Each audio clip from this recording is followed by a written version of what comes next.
Fala pessoal, bem-vindos ao canal, bem-vindos a mais um vídeo. Hoje a gente está aqui para falar sobre a Polkadot, mas sobre algo muito específico que eu aprendi nos meus estudos sobre a Polkadot e que eu achei simplesmente fantástico. Achei que é algo que de fato vai mudar a forma com que a gente interage, com que os protocolos interagem entre si, com que as blockchains se comunicam entre si, que é o formato de desenvolvimento da Polkadot. Você vai entender melhor aqui. Antes eu vou só te convidar a se inscrever aqui no vídeo e ativar o sino, porque assim você ajuda o crescimento do canal e também recebe os nossos conteúdos sempre em primeira mão.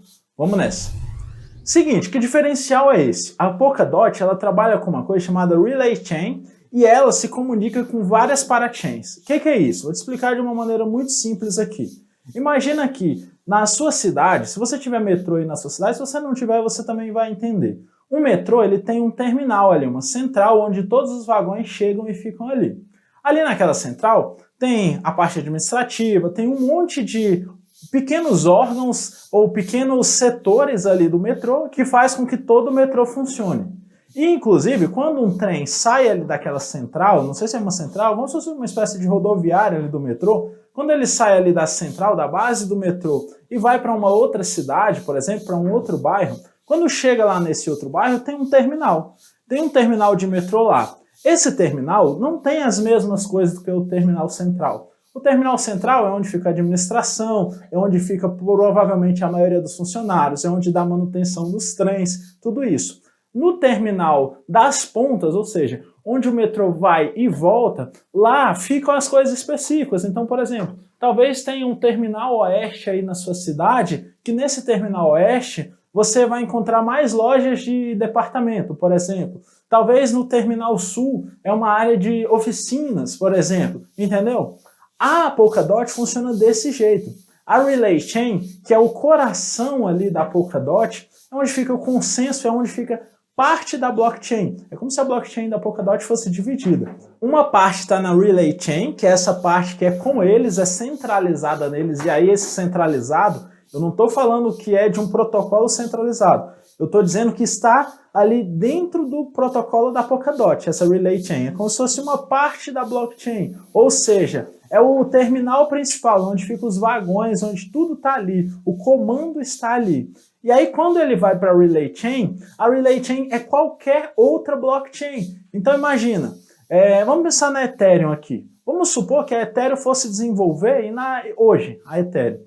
Ao invés da Ethereum desenvolver sua blockchain do zero, ela poderia desenvolver uma parachain, que é uma blockchain conectada à Polkadot. Então a Polkadot ela vai ser uma central de várias blockchains. Por que isso é tão incrível? Porque a partir do momento que eu tenho essa central e tenho as outras blockchains todas se comunicando ali, elas se comunicam entre si. Então, se a Ethereum, é claro, a Ethereum não é uma parachain da Polkadot, tá? É importante, estou usando de exemplo. Mas se a Ethereum fosse uma dessas parachains, e aí tem toda a Ethereum lá, só que ela é uma parachain da Polkadot.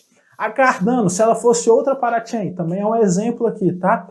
A Ethereum se comunicaria com a Cardano com perfeição, sem gato, sem uma ponte, sem nada disso. Elas se comunicam porque há interoperabilidade entre as parachains. Essa interoperabilidade é feita por essa central chamada Relay Chain. Por que eu acho que isso está revolucionando e tende a crescer muito?